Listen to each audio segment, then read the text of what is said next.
Joe Turn that up. Easy, what up, King? Everything good, man. Bless, man, bless. First and foremost, good to see you. How's your family? How's your health? We are good. We good. We good. You know, we down here dealing with it, going through it. You know what I mean? It's ill. You know, I'm a dad and a husband, so I gotta hold this family down. You know? Right. We like to throw that king word up around a lot these days, but these them times where that king shit got come out. That's facts. And this when women finding out that they married to some sucker ass niggas. Like, what you mean you can't clean the gutters? Right, that type of shit is going on. So we good. How about you? You all right? Yeah, man. Me and the family. You know, we blessed. Circumstances, of course, but you know, you got your health, you got your people with you. You know, you can't complain too much, man. We got music. Instagram trying to shut us down, but we got music a little bit to hold us down and hold the people down. Well, you see how hip hop ruled the world. This coronavirus kicked off. D-Nice came in, kicked the door open on these motherfuckers. Changed the game. The whole world wishing they was D-Nice.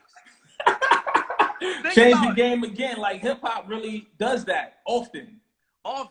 Now them no disrespect, but them EDM DJs that was getting them 150 grand a night and blah blah blah.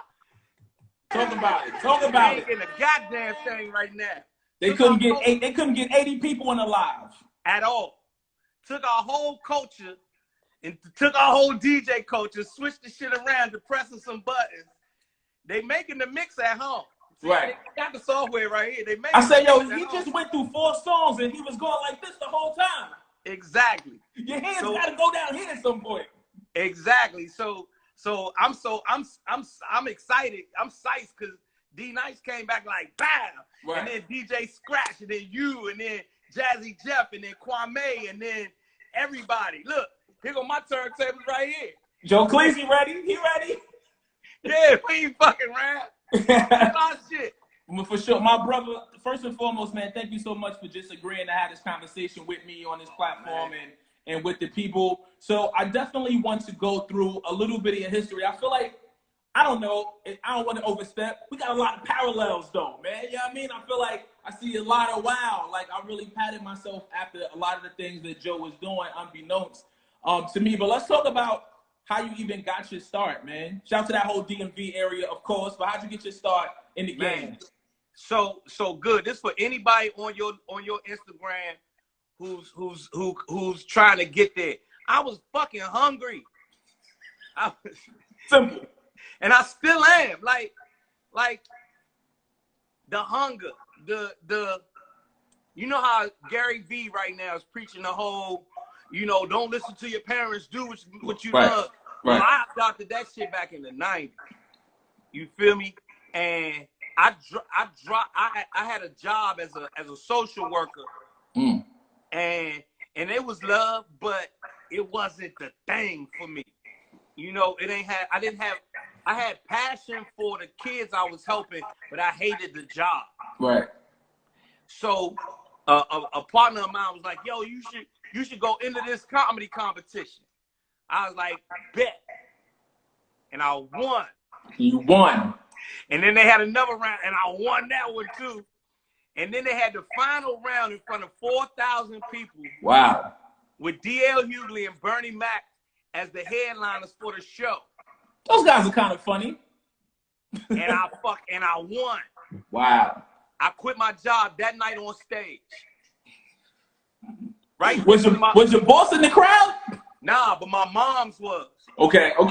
Moms know. Now mind you, I had got a college degree. You know, I had a degree from my beloved Morgan State University. Shout out to Morgan State. And so, you know, the plan was you get a degree, you get a job, I'm like, fuck that, I'm out. And I quit that job, and this is my brother, my older brother said, look, if you ain't got a regular gig that's paying you regular money in 6 months, you got to go get a part-time job while you chase your dream. And I started making money 3 weeks later. Fuck that. Word. And I ain't never went back. I never looked back. Dope. Never went back. How did your career with BET start? Oh, so listen. So this good. I love telling this story. I hope this story hits all 28 of the people that's on here. We're gonna turn it up though. We're gonna chop this up. We're gonna make this one go viral. So I'm sitting there and I'm watching Rap City every day because I'm a comedian now. So I ain't gotta go to work till 6 or 7 in the evening. Right. 8 o'clock, 9 o'clock. Right? So and for I gotta correct my man Sonny Bo IP. Nah, I was never in the basement. I never did the basement. No. The basement was strictly Tigger's brain, right? Yeah, that was Tigger. When Tigger came, they developed the basement. So I never had the basement. Anyway, so I'm telling jokes and I'm watching Rap City every day. And I had got on the Ricky Lake show, right? Oh, wow. Word. Yo, Ricky Lake and Jenny Jones, that was a different era. So it was Ricky Lake's second season, and she was still kind of doing some news shit. It was before all of the, I'm dating a man and all that other shit. It was like she wanted to be, it was before you come out the back and this. I thought that was a girl. Right. That shit. This was This was right when I had gotten out of school. I'm wearing Malcolm X hats every goddamn day. And I'm you know what I'm saying? Right. Word to Dick Gregory. Come on. Anyway. Hold that one up again. Hold up. Yes, sir.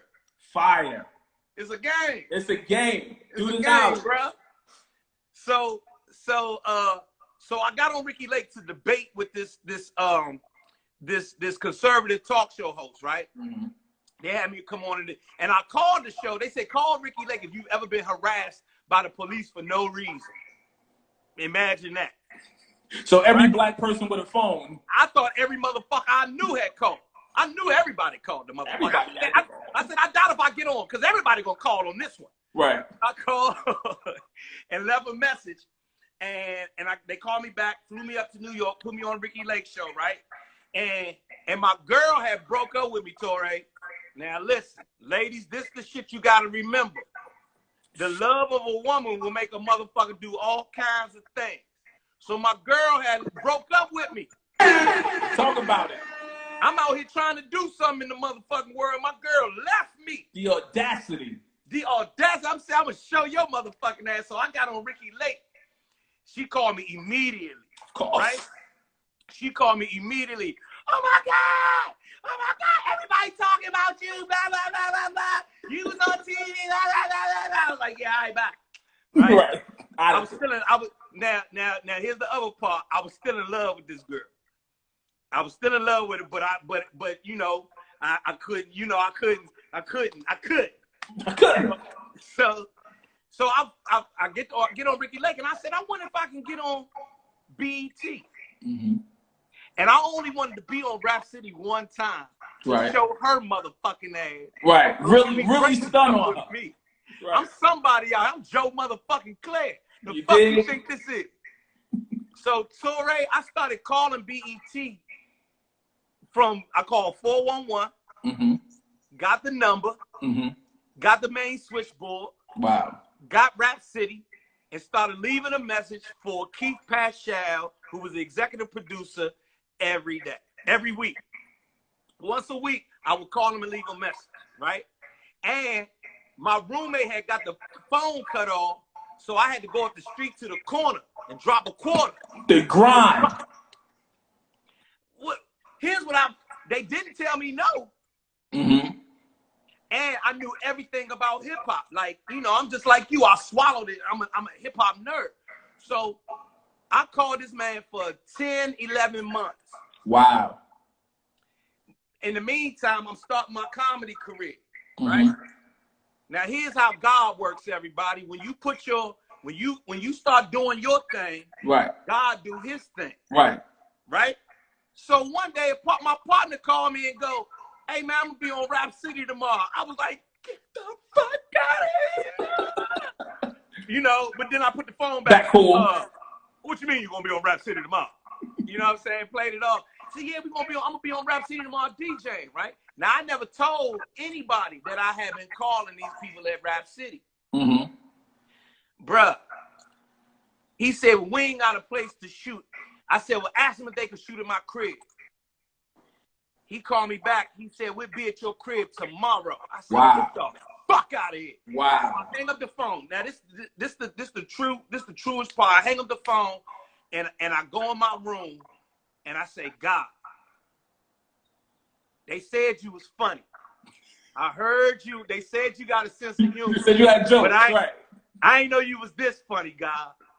If you let me get on this jump, God, I swear I never do anything illegal or immoral for money ever again. I promise. Lying. No. Because, you know, before that, I had done a little credit cards and something, you know, something slight, real super slight. Super slight. Not like city girls or nothing. Nah. I would get the shit from the nigga after he went to the store. I wasn't going up in the store. Oh, hell no. Well, that's anyway, just collective resources. You know what I mean? Don't worry about that.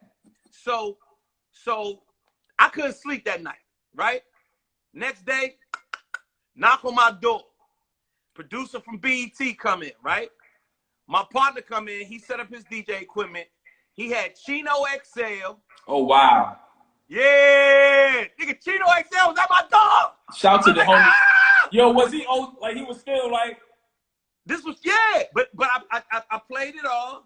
I was like, hey, man, nice to meet y'all. You know, nice to meet y'all. How's everybody? Boom, boom, boom. But on the inside, I'm like, oh, my goodness. Bitch. Chino XL, bitch. Hold on a second. BT in here. What, bitch? You know what I'm saying? So they come in. I introduce myself. Boom, boom, boom. And then the producer dude is like, yo, you look familiar. You a comedian? I said, yeah. He said, I saw you open for Paul Mooney. So back then, I used to sneak in. I would sneak to anybody's show. The biggest show, the smallest show, I would sneak and try to get time. And I knew all the security guard niggas in the city from going to the clubs. I was a club head, you know what I'm saying? So I knew everybody, so they let me in. So I get backstage at the Paul Mooney show, and the security niggas like, yeah, let that nigga on. He funny. He funny. So they let me get on, shine, boom. My man see me months later like, yo, you was funny as shit, but I ain't know your name. Blah, blah, blah, blah, blah, blah. I was like, oh, man. Shit is the best. That shit is the best feeling. I said, hold on 1 second. Excuse me, everybody. Nigga, I went back up to my room. All right, God. Now, okay. Now, you hilarious. You the best comedian ever. Right. I ain't know this how you work. Right. For real, God. Can you imagine, everybody listening, can y'all imagine BET coming to your house, my nigga? Talking about I know you, though. At your house. Talking about I know you. So, okay, boom. Everything gravy, everything beautiful. Nigga, all of a sudden, the nigga who I had been calling show up. Oh, wow. How you doing? I'm Joe Clair. Oh, I'm Keith Pashat. It's like, yeah, I know. He's like, oh, yeah, you called me? Mm-hmm. Couple times. Now, I'm really sitting there, yeah, I called your motherfucking ass. What the fuck you mean did I call you? Nigga, you got me calling you like a bro. I'm out this motherfucker calling you like you're fucking or something. Right. Nigga, fuck wrong with you? Anyway, he say, yeah. And the two niggas go, hey, he go, hey, man, remember the comedian I told you about that had been calling? This him. The other niggas say, hey, man, remember I told you was a comedian I seen? This him. Yo. My nigga. One time for God, man. You know what I did right there? Won't he do it? As soon as they did that, I said, excuse me, gentlemen. I'll be right back. BRB. Help yourself to a bill or something while I go talk to my man right quick. Right. I was like, man, thank you. Everything you've been telling me my whole, everything you would ever thought about in your life comes to one of them moments. Mm-hmm. And remember, I was only trying to get on the show one time. One time. Right. My nigga. When they said, oh, we looking for another host, I said, what? Wow. And I was like, what? And look, I'm so fucking green. I was like, well, I know some niggas that you might be able to come. They was like, no, you niggas. They was like, no, you niggas. Exactly, that's what I meant. I was being funny.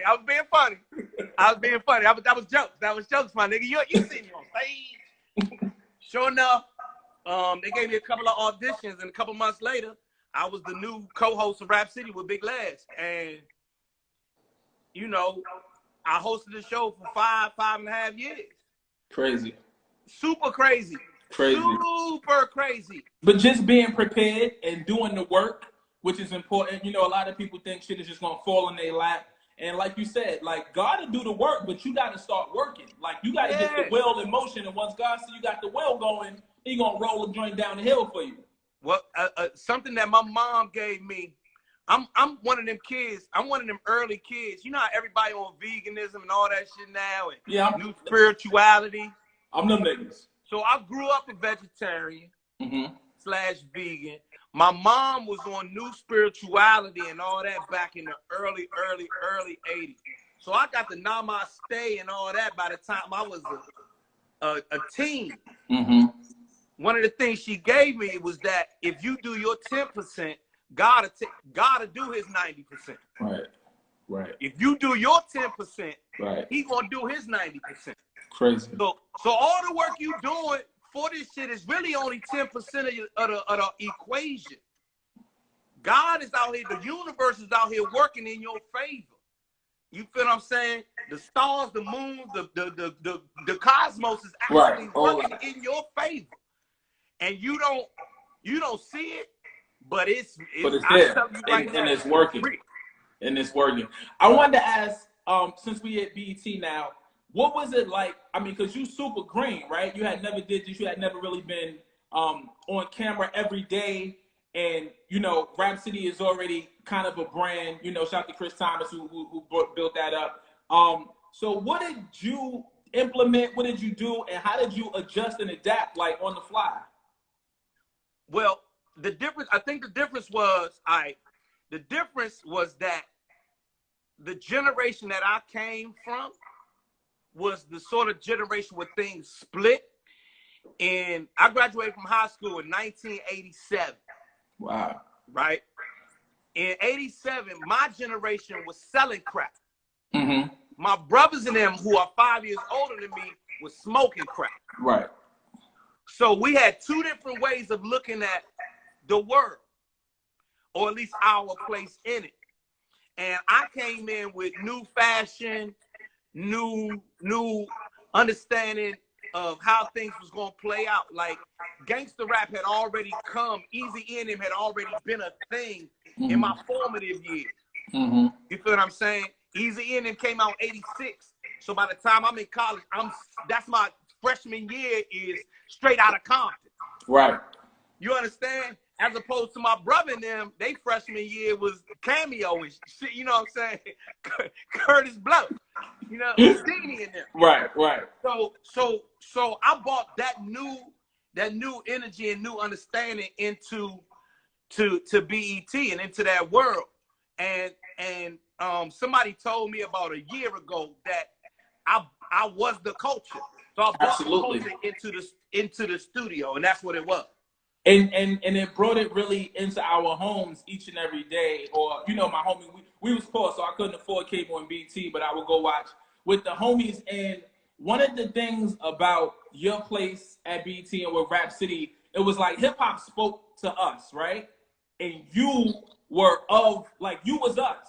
Even though you was from DMV area, you was us, you spoke like us, you thought like us. You know, even if you spoke different and used different slang, like no matter where you were in the world, you know, I'm a Brooklyn, New Yorker, right? But I was like, yo, I fuck with Joe Cleasy. It just like it really was in your DNA. And I think we could all tell that. So what was your time like once you got to the end of your run at BT? How did that go? Two things. One, I found out you know, what I was made of. I was heartbroken. Let's not get it twisted. I was heartbroken because for me, BET wasn't a corporation. Right. BET was a black idea. Here I'm getting out of college and I can go work for a black man and a whole bunch of other black people. Mm-hmm. So it was that for me. But in my years there, I didn't realize that they had made a transition into a giant corporation and they were going to be making some changes. And when that happened, it was heartbreaking. You know, I didn't dig it. You know, who the fuck digs? Hey, wasn't you on? Hey, didn't you used to be? Hey, my nigga, what happened? Oh, no. So, you know, I'm in D.C.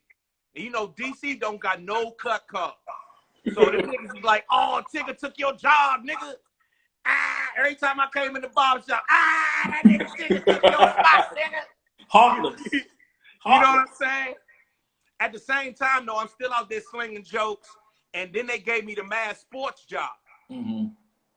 And I started hosting Mad Sports. I hosted Mad Sports for 4 years. Wow. But the ill part is I don't know nothing about sports. Yo, sometimes you gotta, not even sometimes, most of the times you gotta wing it. I was, nigga, my brother, black man. They didn't call me for 20 tons of panels. I'd be like, yeah, no, I can speak on that. Yeah. What the fuck is that? Don't know none of that shit, right? Right. Look, but, I'm with you with the water bottle, my dude. There we go. There we go. We right here. So,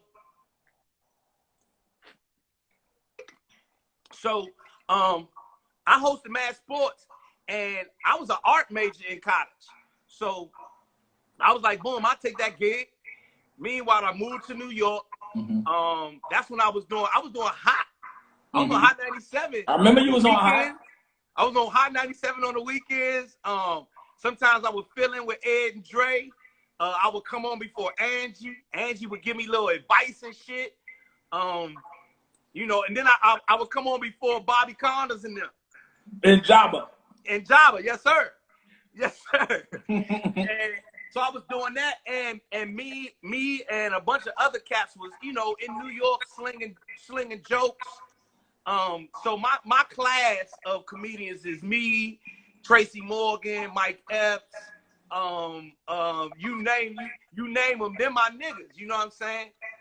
So I'm slinging jokes from coast to coast with them, traveling every weekend, getting money. I was single.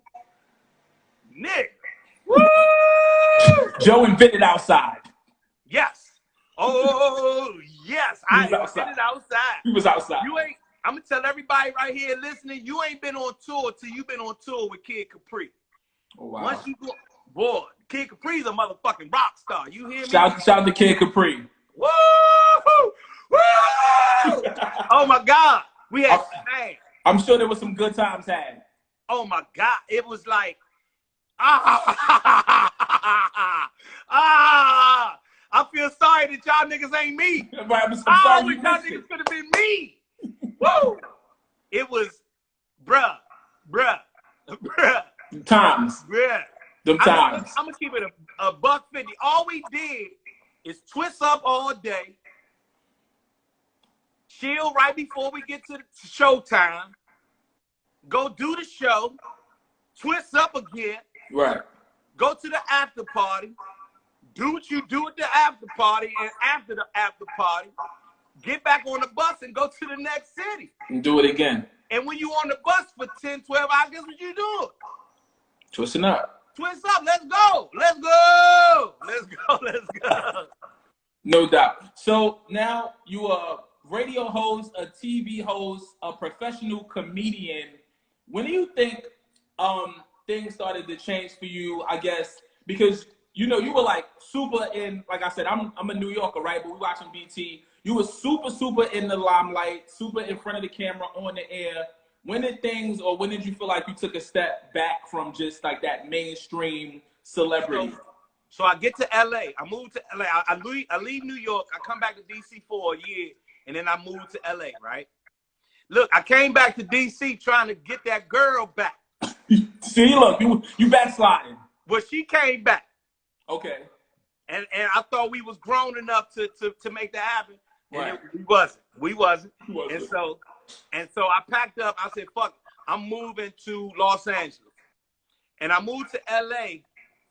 And what ended up happening was they was like, you know, you too black. All the shit on your resume is BET this and BET that and this comedy show and none of it is what at the time what Hollywood was accepting. Right. and this was still in the era of one black comedian at a time. Right. And you know, we were still having to beg for stage time at the comedy clubs and shit like that. It was wild to me. Cause if I came to New York, I can go do 5 comedy clubs in one night. Mm-hmm. I get to LA and these motherfuckers is like, you can't get on one stage. And I was like, what? Wow. Nigga, I got credits. Right. And these niggas on stage is bums. The fuck? So in the nighttime, I'm telling jokes. In the daytime, I'm teaching myself how to produce. And I got an agent with commercials. I got a commercial agent. Right. That was the only agent I could get. So you remember when I started doing all the motherfucking commercials? Absolutely.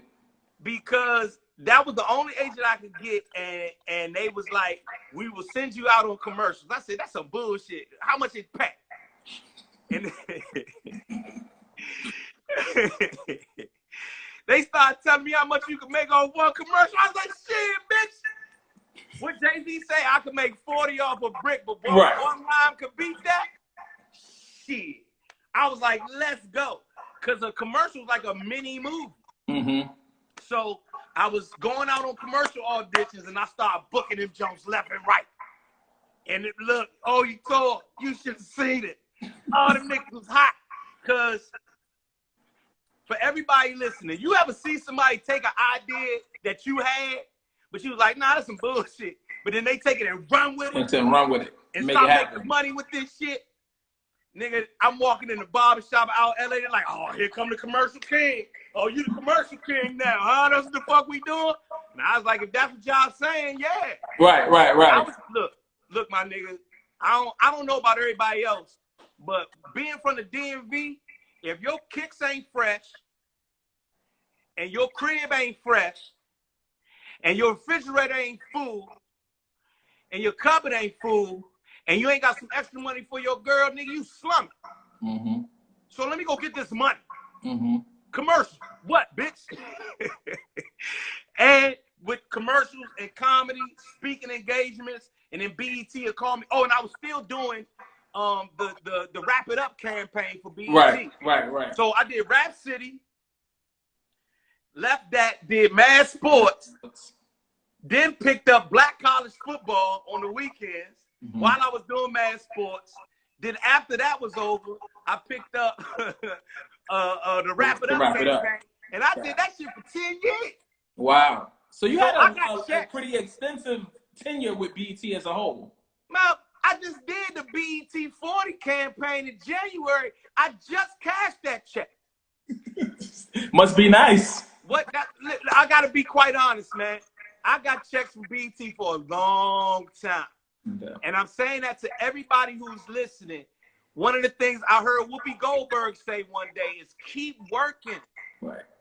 It won't always be the limelight, as you said. It won't always be the most glamorous job.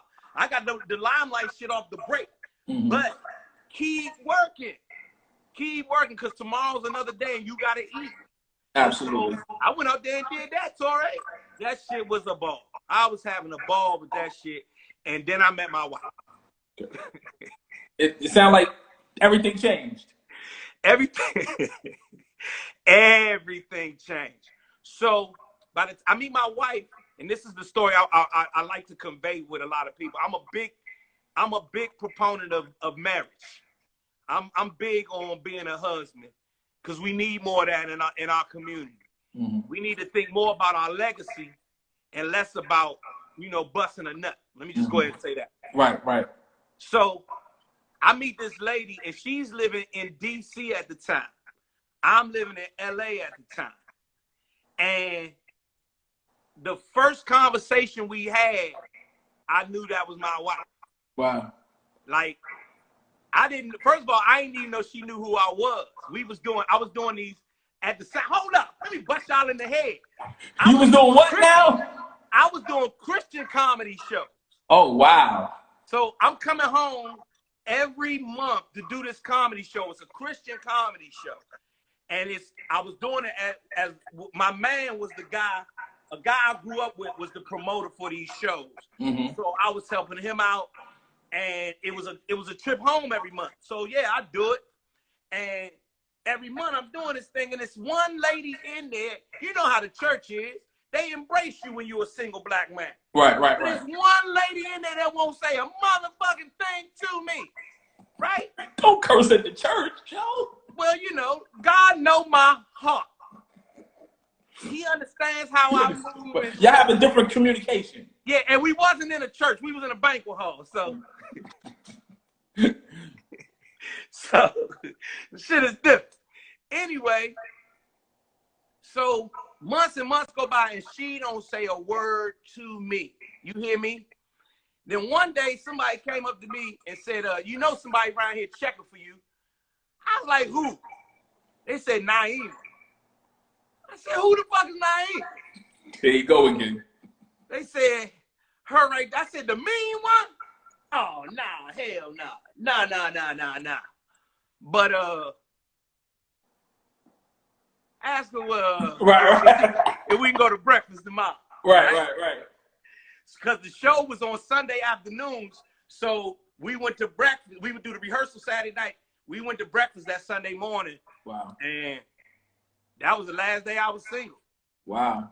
That was 14 years ago. Dude, that's a blessing, bro. Yeah, man. That is a blessing. Now, here, let me bust you in the head for all the sisters listening. She moved to L.A. to be with me. To support. That legacy talk, she wanted to see if the shit was real. Right. She was like, ain't no another niggas talking like this. Right. Let me see what this nigga talking about. She called my homegirl. I got a homegirl named Dominique. You might know Dominique. She's a comedian from Chappelle's show, from Black Jesus, she from a lot of shit. I know you're talking about. Yeah. That's my ace. She called my homegirl. What's up with this nigga? Is he for real? I ain't trying to come out there and eat some shit, blah, blah, blah. She was like, nah, he the truth.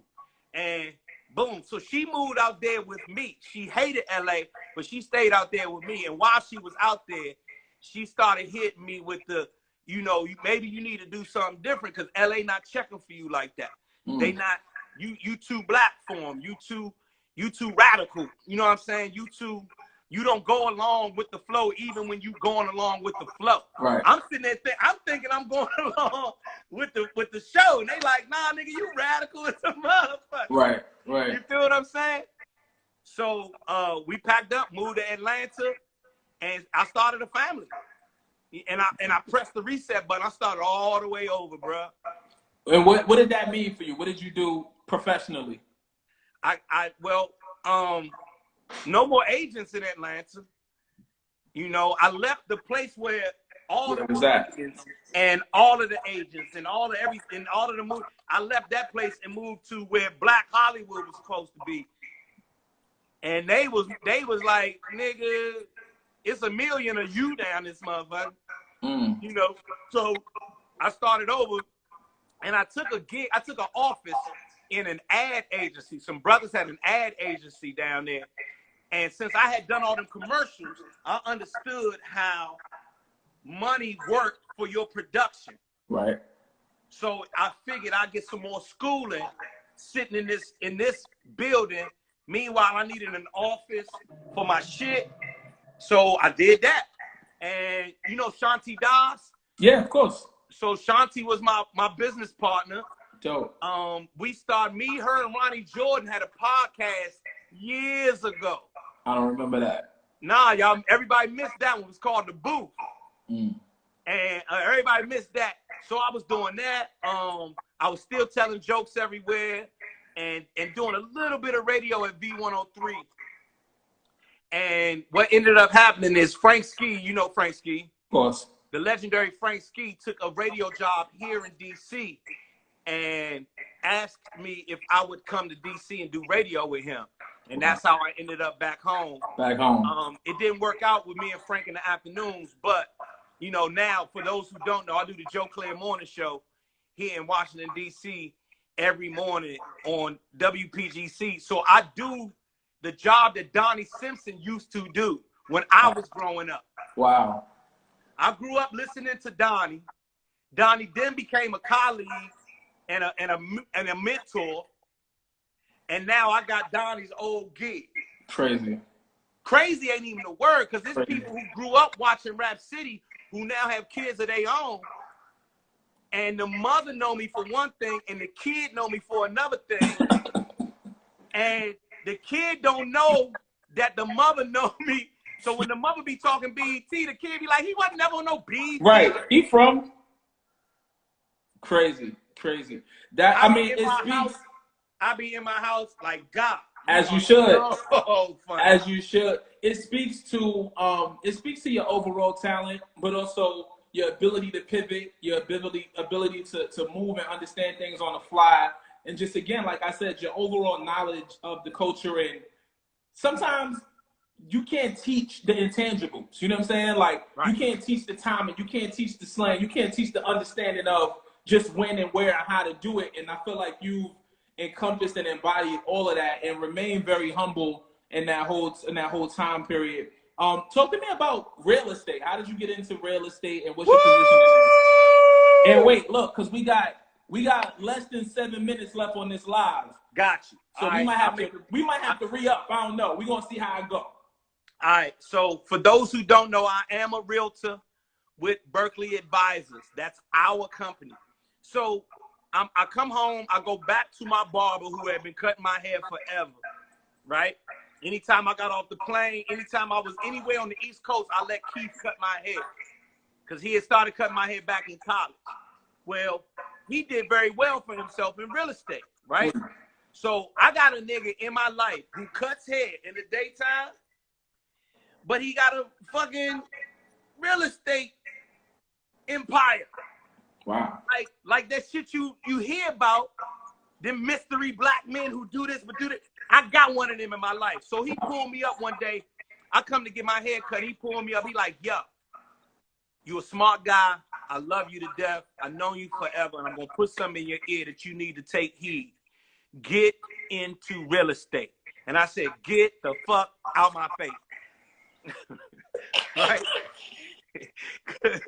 I'm Joe, because at the time, I'm thinking, I'm Joe motherfucking Clair.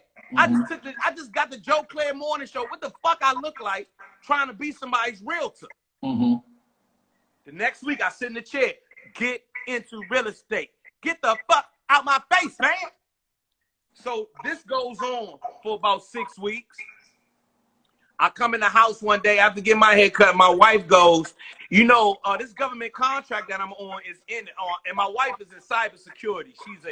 She's super high up in cybersecurity. Like, yeah. She like the Kerry Washington. What was Kerry Washington? She was like that. Olivia Pope. Yeah, she did Olivia Pope of cybersecurity. So is she the one kicking me off Instagram Live for playing music? Huh? Is she the one kicking me off live for playing music on Instagram? Nah, but she tell me if it's you. So, I be like, nah, let him slide. Right. Give me let me live. Let my man live. Word. So she so I come in the house and she say, look, this government contract is ending and I'm thinking about getting into real estate. Wow. I said, you bullshit. She said, nah. I said, I'll be right back. I got back in my car, drove back to the barbershop. Keith, I pushed it. Matter of fact, the nigga who was next, I gave him $20. Wow. Said, hold up. Keith, tell me what I need to know about this real estate shit. And one of the first things he said is go get yourself a real estate license. And I went, and y'all should have seen me. I'm in real estate class, and everybody, you know, all the black people in the class, like, I think that's Joe Clair. He looked like he got to say like something. Joe Clair. I can't be sure. Right. But I think that's that motherfucking Joe Clair in my real estate class. And for anybody listening, it cost me $700. No, it cost me $300. And it was a 7-week course. Mm-hmm. That's how long it took. This much time of my life and $300 and making sure I studied got me my real estate license. And that opened up everything for me. Man. From real estate, brother, I've been able to touch finance, politics, help people in my community in a real motherfucking way. Not just Instagram posts, I actually put people who think they can't get into a house. Wow. That's amazing, you know what it bro. feels like to see a single mother sit across from the table from me and a tear come down her eye because of something I helped her do. Fire. Nigga, that shit is That's crazy. Amazing. That's amazing. The biggest shit ever. So man, listen, that's how real estate popped off. Shout out to you. I mean, and I know live is, you know, a short live. We only gonna have an hour, under an hour, and I didn't want to speed through parts of your story, but you so multifaceted. I wanted to just touch on the various things, and there's tons of shit that we didn't get to. What is next for Joe Clair? What are we doing in 2020 and beyond? All right, so I'm working on new music for Old Niggas Volume 2. That we working on, because we haven't had that conversation. Right, we working on new music for Old Niggas Volume 2. So what people don't know is I produce, and I still spit. You still spit. I put out new music for Old Niggas Volume 1 last year, and then my dad passed away 2 weeks later. So I kind of dropped that, and then my mother was diagnosed with cancer a week after that. Damn. So it's been heavy. However, I'm sitting here writing. I'm sitting here making this heat. So we gonna stay on that for the culture. For the culture. For the money. Sometimes not the same place. I'm gonna keep pushing the community. There are hundreds and thousands of people who are right on the cusp of being able to afford a home, invest in real estate, invest in stocks. They just haven't had anybody explain it to them in a regular ass way. Right. And so that's what I do. That's what the fuck I do. And I just started on a book. My mother is a writer. She was a writing professor at George Washington University. For years and years and years. She got books that took her around the globe.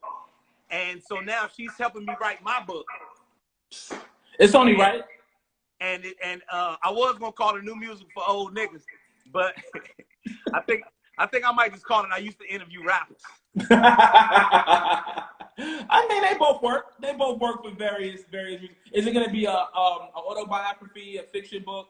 This is more of a well, I do something called a moment of clarity every morning on my radio show. Right. I get a minute of inspiration and motivation. So it'll be mostly that.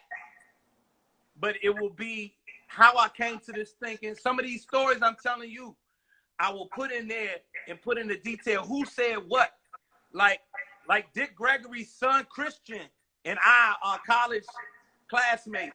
And you know, so by osmosis, I got some of that shit in me.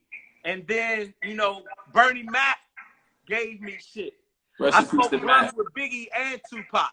Rest in peace to Big and Pop. Let me run through some of your professional tenure as the person who brought the culture and our favorite artists into our living room and our bedrooms and our homes each and every day. Who was your favorite interview? Who was the favorite conversation you had with? All right, so that's too hard. It's too many to name. Because just like you, I'm a hip hop head. I'm a fan. I'm a hip hop fan. You know, yeah, I'm an artist and all that, but I'm a hip hop fan first. So, it's too many. It's just too many to name. Like memorable joints. I remember I got to sit down with George Clinton though.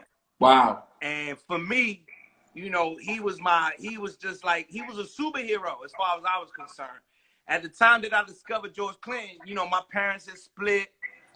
We going through some shit at our house, and you know, he's just my guy. And then I met him and interviewed him. This after he did some shit with Ice Cube and everything else. I remember that. I was like blown. But Pop Gun and all that. But then Torae, I go meet KRS-One. The teacher. And he know my name. That be the part. That be the part, Joe. Shit crazy. Bruh, KRS-One knew my name. Crazy. I was just fucking blown. We actually freestyled together at the park at 106 in Park. So for everybody who ain't from New York, there's an actual park at 106 in Park. That's why it's called 106 in Park. There's an actual park over there. So we were in that park. Crazy. And bunch of cats, and you know, everybody get the rhyme, and then I got the bus off, and Chris was like, "What the? Hold up, though. Like, for real?" Like, I was like, "Yeah, like, for real." Like, I do this too. I do that too. You know, the Biggie joint, of course. I mean, the last Biggie interview, that's just so surreal. Like it was just surreal that he, you know, he died. Like that was crazy. Nothing leading up to that interview would have told me that it would be what it is today. When you guys did that sit down, how far after you guys sat down was he murdered? 3 days. 3 days. 3 days. Maybe 4. I did the interview. We were supposed to do the interview on Tuesday, right? They were shooting the video for Hypnotize. Remember they out on the boat and the helicopters and all that, and he on the cane. On the cane. So we were supposed to go out to the boat. Wow. But because of the explosions they had going on and the pyrotechnics, they said it wasn't safe for us to ride out to the boat. So, and we had sat in this little fucking dinghy in Marina Del Rey for about 2 hours. Just waiting. Waiting to get out there. You know, they had the girl on the joint, had a walkie-talkie. This was when StarTax was out and shit. And we was waiting to get out there. I'm cold, but you know, I'm playing it off. I'm hip-hop, but I'm cold and shit. I'm wet. And so they was like, nah, we can't do it. Can we reschedule for tomorrow? Boom. We rescheduled it, and they rescheduled it to go to the sound stage where they were shooting the dance scene. The dance scene, right. So everybody thinks that we sitting in a park, but we're not. We're sitting on a sound stage that's on a lot. On a lot, okay. So you actually had to come on a lot to get to that sound stage. So people was like, "Oh, y'all sitting out there, y'all was waiting for niggas to get y'all, blah, blah." I was like, "Nah, that's not what happened." Matter of fact, when they took us, they did all the twists and turns. So if there was anybody following us, we couldn't nobody. You know, you see what I'm saying? Gotcha. Anyway, you know, that's how it popped off. I did the interview. We smoked the blunt. And I said, I got to dip because I was catching the red eye that night I was catching the red eye, Torae, to come home to pack my shit to go on the Def Comedy Jam tour with Kid Capri. It was the next fucking weekend. Wow. Right before that, remember I said we were supposed to do it on Tuesday. I flew to LA on Sunday because I had a party with Chris Webber and Allen Iverson. It was Chris Webber and I had a party together. Wow. Those guys was all right. You know, they did a couple, you know what I mean? They had a couple what I'm saying? Here in DC, and then I got it. I was killing them out here, bro. Killing them, not like for real. Like now it's flat. Now bomb. Right now bomb and shit. But back then, different life, different time. What was your most difficult conversation to have? Mobb Deep. Because here's why it was so hard to interview Mobb Deep. They didn't fuck with media heavy. Right. Them niggas showed up first thing in the morning off the Hennessy and the blood. Of course. Of course. And it was them and Noy. Shout out to Rapper Noy. They had the Rapper Noy with them. And and this when, I swear to God, I think I interviewed them the first week that, you know what I'm saying, came out. Know what I'm saying? So everything was, you know what I'm saying? You know what I'm saying? So I was like, so, you know, and I'm doing the questions like you doing the questions. I had done my homework. I had known about juvenile hell. Right. Which a lot of people didn't. A lot of people didn't. I had known about juvenile hell. So I was excited to interview them because I seen the progression, the way they was going. And this is a two-man team. He do the beats, and he rap and beats, blah, blah, blah, blah. They representing Queens, plus Trife Life was my shit. Great record. Woo! Great record. Anyway, next thing you know, I get in the limousine with these niggas, and they drunk and high and everything, you know, for real. We just, you know, and deep. I got that deep New York. Heavy New York. Heavy. Everybody who ain't from New York, y'all know what I'm talking about. You know what I'm saying? So listen, you know, all we really trying to do this time around is, you know, just keep the shit mad real. You know what I'm saying? And I was like, okay, so can you expound on that? Right. Nah, you know what I'm saying? I already did the knowledge on that, you know what I'm saying? And that was the whole, that was the whole interview. It was all love, don't get it twisted. Right. But that was just their demeanor. How did you learn to work past that when you have to kind of go fishing when you're dealing with an interviewee? Cause I'm a comedian and I done had to do some of the roughest crowds on the planet. Don't nobody know about, like, there's a spot called Bronx BBQs. Mm-hmm. Where they used to tell jokes in the Bronx. And it's all these Bronx niggas at 1 o'clock in the morning and you on this little ass stage. And them niggas will eat your ass alive. Right. So I figured if I can get through that type shit, I'll be all right. For anybody from Atlanta, y'all remember Club 559? Or anybody from DC, you remember how the Howard Inn used to be, where they'd light your ass up. So if I can get through that, I was like, I can get through any of that with any of these rappers. Absolutely. Absolutely. Did you feel like it was necessary to have to leave DMV in order to have the career that you had? Yeah. Yes, you have to. But now that I am here is two reasons you gotta leave. One, because you're young and you don't know nothing. Right? Just like most New York guys gotta go to LA before they can realize what they had in New York. Mm-hmm. So what is here now for me and for a lot of people is there's a ton of resources. Like I said, BET was in my backyard. Right. I called 411 to get BET. Right.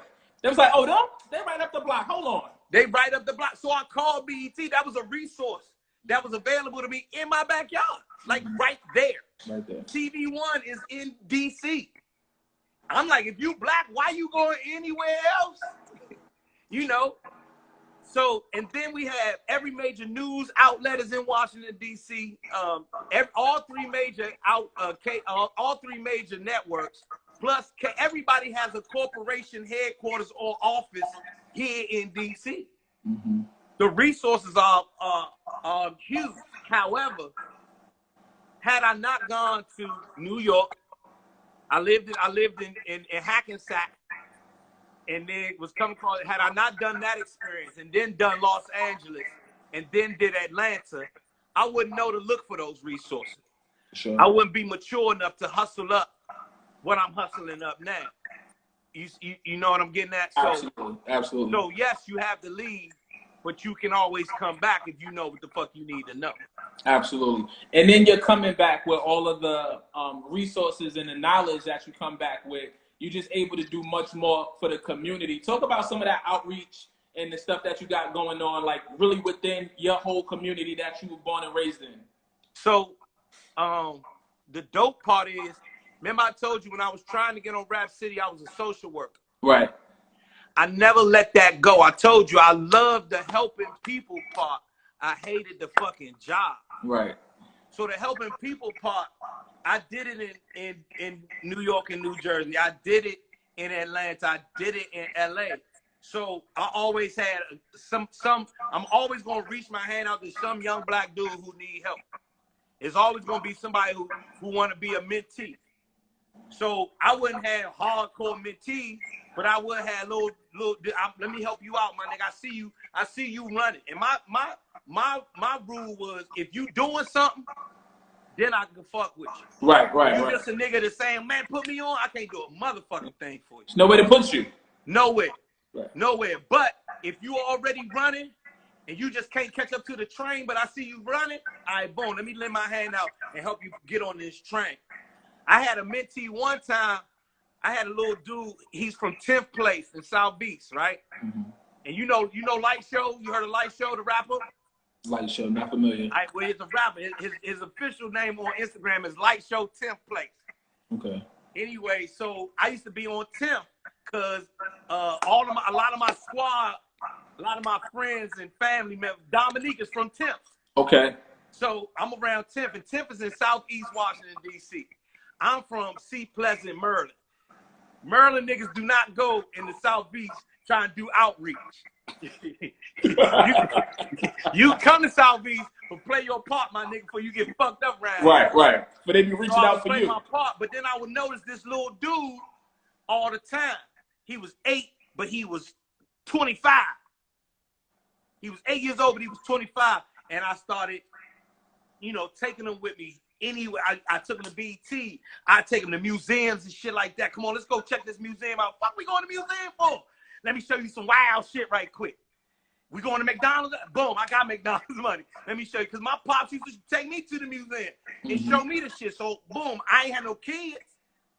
He was somebody who needed something, so I take him. I took him to the Rucker. I bought him to New York one time. We went and interviewed Memphis Bleak. Crazy. We went and interviewed Bleak in Brooklyn, left Juniors, and went to the Rucker. Wow. We get to the Rucker, and there's no seats, and guess who pulls up? Who? Ho. So Ho pull up at the Rucker, right? Some wild shit.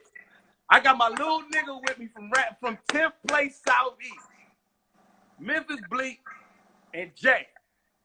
It's only 3 seats on the side of the Rucker. And he 10, but he hardcore. I'm like, you gotta sit right here on my lap though, my nigga. He like, man, I ain't sitting on your motherfucking lap. I said, well, I don't know what to tell you. You gotta take what you gonna do? I was like, you ain't gotta sit on my whole lap, but you do gotta take a knee or something, because they wouldn't let him sit on the court. And I wasn't about to send him back there because he fucking around stabs. Right. So he's sitting right here. Here go Jay-Z. Here go Bleak, right? Crazy. And me and Bleak sitting there passing the blunt left back and forth because I got a little nigga with me. I don't want him to see me smoking blunt.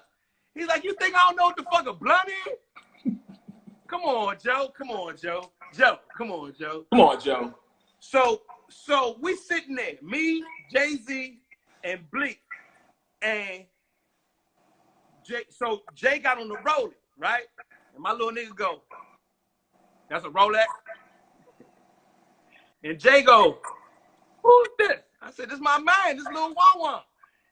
He said, yeah, it's a Rolex. Wan go, that joint tight, right? He was 10 at the time. He said, you know Lil' Kim? He said, yeah, I know Lil' Kim. He said, hey, man, tell Lil' Kim, man, I'm trying to see her. I got something for her. Jay like, who is this? I said, it's Wan, man. This Wan from 10th Place. Then he go, you got a Lexus? Jay go, nah, I got a Bentley. Wan ain't know what a Bentley was. Niggas ain't know what Bentley was. I looked down, I said, that's about 10 Lexuses. Right. Those are Lexus size. Lexuses. Yeah, that's like 10 Lexus size. And he go, oh, all right. And then he lean over in my ear, he go, all right, I fuck with Jay-Z now. Because before that, he ain't fuck with Jay because he loved Tupac. Oh, wow. Since Jay-Z was Biggie's friend, right? He ain't, in his 10-year-old mind, I don't fuck with Jay-Z. And he from 10th Place. Crazy. So now he like, I fucks with Jay-Z. Here go the best part of the story, Torae, and everybody listening. This is why you got to help the youth. We sitting there, a nigga come running down the court who is playing in the Rucker. We are 200-something miles from home. We all way in New York City. The nigga come down court and go, what's up, Wan? I was like, what the fuck is going on? Wow. Dude played in the park down the street from Tim, and he knew Wan from around the way. Crazy. So he just casually, what's up, Wan? Wan like, ain't shit. Good to see you. Jay-Z was like, who the fuck is right, who is this with you, bro? He could have left with a deal or something. And he said, I was like, this is my man, Wan. Juan doing that, and Juan doing all right now. He just came home. He doing okay. I tried. Now listen. All we can do is our part. You know what I mean? All we can do is our part. How did you get into acting? You know, I know you've done some films, and like you said, you got the commercial thing going. How did you kind of transition into actual reading scripts and taking roles like that? So if you know, for everybody listening, the only movies I got is nigga movies. No, you got some. They black. They black. They super black. But when I mean nigga movie, everything about it was niggified. There was no. This wasn't Hollywood. Right. This was L.A. Very Negro. Yeah, this wasn't Hollywood. This was L.A., homie. Hey, look here. We're gonna shoot over here. We're gonna go see these niggas over here. We're gonna break them off something. You know what I'm saying? So y'all need to get your shots and all that other shit. Joe, please, good to see you. Keep it moving, homie. You know, that kind of that shit, that vibe. Everybody talk like Ray J. I got an indoor pool. Look here, homie. Pool. Hey, homie, how long y'all gonna be shooting? Because you need to hurry up and get your shot. Because the big homies around here getting sick of this shit. Y'all fucking it up. Y'all making it hot around here. You know what I'm saying? Can't be making it hot. The money still got to flow. So those movies and those things came about through relationships, connections, and people who was watching. I just took it in stride as, you know, an experience that I could have in my life. You know what I'm saying? Thank you, God. You know what I'm saying? I was still on like, you gonna give me movies too? You done gave me, I done smoked blunts with Biggie and Pop. Right. And you gonna give me movies too? Thank you, God. You know what? You all argue with me. I'm gonna tell everybody about you. and that's how the acting came about, man. You know, and I studied for a while in New York.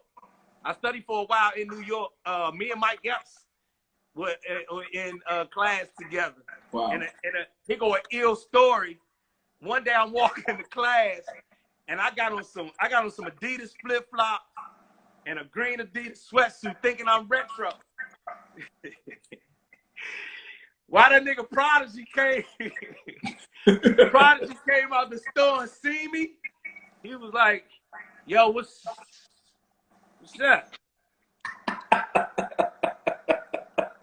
Yo, what the fuck is good? Yo, what's good? You good? Yo, all right then, yeah, all right, dog. Yeah, all right, I'ma see you, B. You good? Okay then. What the fuck is dude? You saw that nigga? That nigga wearing. I know. As soon as he left, he's like, "Yo, you saw this nigga, man? What the fuck is going on, son?" So, but yeah, that's how acting came about. And that started in college. I had a professor who told me I had to. She was in charge of the drama department, and she made me get in the drama department. She went to all my professors and told them that I had to get into the drama department. Wow. And so I did that. And so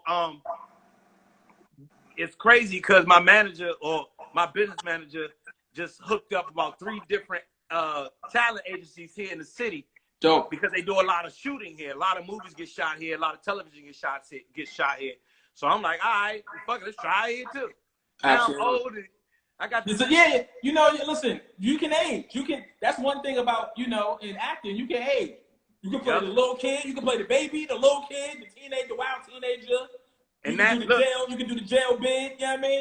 I just started combing my hair backwards. Like it's You think you Billy D. Williams? No, I'm more like Lester Hope. Cleasy, before I let you go, and again, man, thank you so much. The question I want to ask, and if you don't realize it, we definitely want to let you know, man. Do you understand your importance and place in this culture, in hip hop, and just what you mean to all of us that came behind you? It comes to light with conversations like this, brother. You know, or like when I bump into somebody and they with their kid, and the kid go like, "That's the radio dude," and they like, nah. I got a message in my DM, and a brother hit me up and told me that, you know, it was a real ass DM. He said that he was looking for images of positive black men in his youth, in his younger days, when he was in college. And he happened to be in college at the time that I was hosting Rap City. And he said, you know, that he used me amongst other men as a as something to be able to shoot for. Right. Aspire to. And crazy. So mind blowing. Just blow. You pray that you do good in the world. Mm-hmm. You pray that you're a good person, or that you pray. I done some funky shit in my time, so I pray that I ain't fuck it up. And you pray that the things that, like, I know some very wealthy people who are miserable, right? Who are bad people. I know some of your favorite stars, right? Horrible individuals. Not good people. Not good people. Mm-hmm. You pray that you can be a good person, not just for the people, but for you every day. Right. And that's like rich. That's wealthy. That is absolutely. That's like wealthy. You feel what I'm saying? And when cats say shit like that, I'm like, oh, nigga, we made it. We wealthy. For sure. That's the real wealth. That's the real. You mean my legacy that I put together in my 20s is some shit, and I'm in my 50s. I'm still going. Right, and you're still going, man. And there's still, Lord willing, there's still so much ground to cover and just different endeavors to get into. When you hit me, I think you might have tweeted me or just hit me like, yo, I like what you're doing on the radio. Yeah. And my mind was blown because just like KRS-One knew you, Joe Clair knew me. I'm like, yo, this is crazy. Like, this is crazy. His interview, I got so much of my drive from watching you all because you could aspire towards, that was the strength. And people do have to take pot shots at BT sometimes, but that was one of the most positive things is that you could turn on TV every day and see somebody that looked like you and represented you on television. And they didn't have to be cooning and shoving and jiving, or they could just be hip hop. They could just be black and be hip hop and make a living and look happy. And that gave me all of the inspiration that I needed to just coming from Coney Island, where we really on an island. You know what I'm saying? Like coming from Coney Island, Brooklyn, it let me know that the world was a big place and that hip hop would build bridges and open up tons and tons of doors, man. And I just hope that I'm, somewhere out there, somebody looking and listening to me and being inspired like that. Shit, my son. Cause as soon as my wife get out the car, she be listening to the Heat. Right. Keep it clean, you know what I mean? I be like, nah, man. Turn my nigga on, what the fuck is you do? Nah, man. I mean, I love everybody over there, but nah, turn on Torae. What the fuck is going on? Man, that is so crazy. And then hold up, but then when I was like, he rapped too.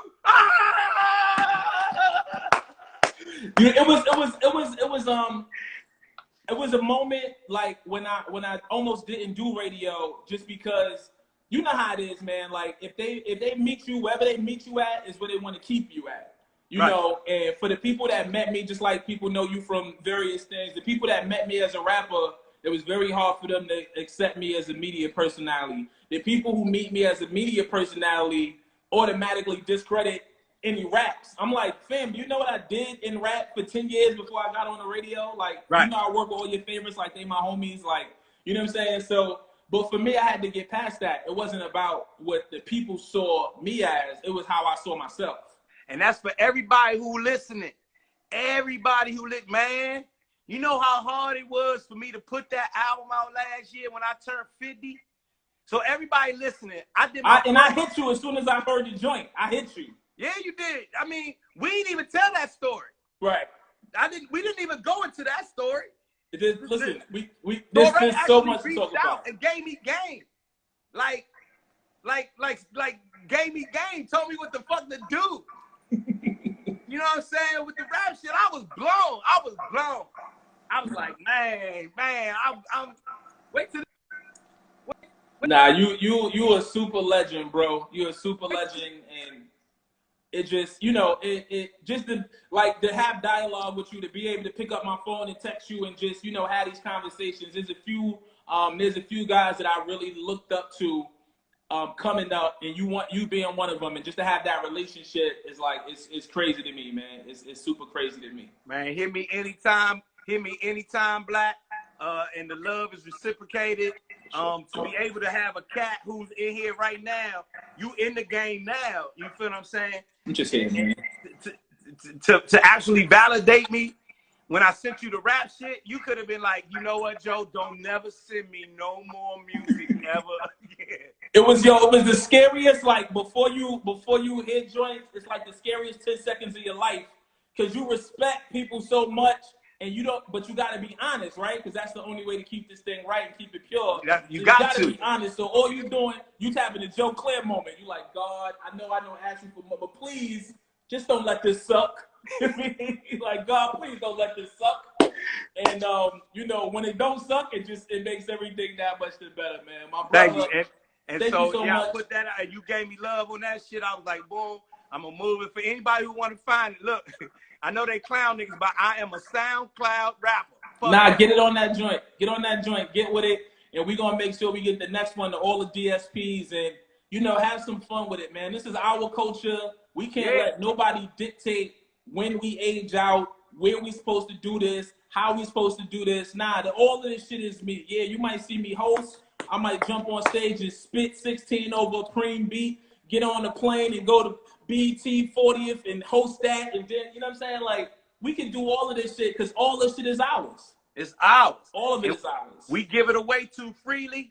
And we look at other people when they do it like they so fucking, this is our shit.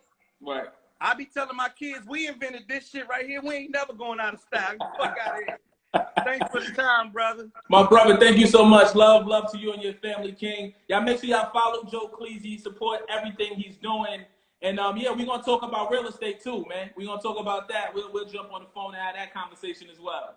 Thursday night, 7 o'clock on my IG is when we do real estate for an hour. Come with your questions. There you go. My brother, thank you so much. I'll speak to you soon. It's nothing. Thanks, bro.